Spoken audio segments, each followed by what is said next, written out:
question छ cell membrane does not show cell membrane चाहिँ के सो गर्दैन osmosis imbibition plasmolysis and deplasmolysis okay अब हेरौँ यो अस्मोसिस सेल मेम्ब्रेन चाहिँ केले सो सेल मेम्ब्रेन के चाहिँ सो गर्दैन है अस्मोसिस गर्दैन कि प्लाज्मोलाइसिस गर्दैन कि डिप्लाज्मोलाइसिस गर्दैन भन्ने कुरा छ यसको ट्रु एन्सर इज इम्बिबिसन किन हो भने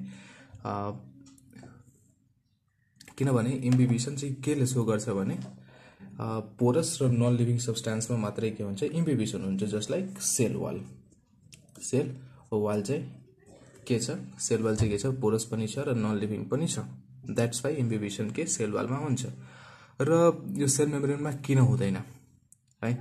सेल मेम्ब्रेनमा किन हुँदैन भने फर्स्ट कुरा लिभिङ छ अर्को कुरा सेमी पर्मेबल छ र यसको लिपिडको दुईटा लेयर हुन्छ लिपिड बाइलेयर अनि यो लिपिडको दुईटा लेयर भएको हुनाले यो पोरस हुँदैन है it's not a porous solid अनि यसले के गर्छ भने वाटर मुभमेन्ट के अस्मोसिसको थ्रु सो गर्छ सो भने अस्मोसिस त सो गरिरहेछ अनि त्यसपछि छ अर्को कुरा कि इम्बिबिसन हुनको लागि त्यो सब्स्टान्स के हुनु पर्यो भने हाइड्रोफिलिक हुनु पर्यो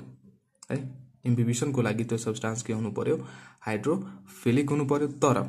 तर यो सेल मेम्ब्रेन चाहिँ दुईटा फस्फोलिपिडको लेयरबाट बनेको हुन्छ अनि त्यो लेयर चाहिँ के हुन्छ हाइड्रोफोबिक हुन्छ है सो यसले के गर्छ वाटर एब्जर्ब गर्दैन द्याट्स वाइ इम्बिबिसन सेल मेम्ब्रेनले सो गर्दैन अनि प्लाज्मोलाइसिस र डिप्लाज्मोलाइसिस सेमी पर्मेबल मुभमेन्टको सेमी पर्मेबल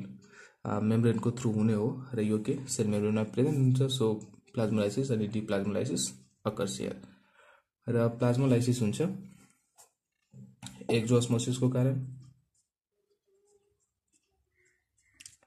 र डिप्लाज्मोलाइसिस हुन्छ एन्डोअस्मोसिसको कारण थ्यांक यू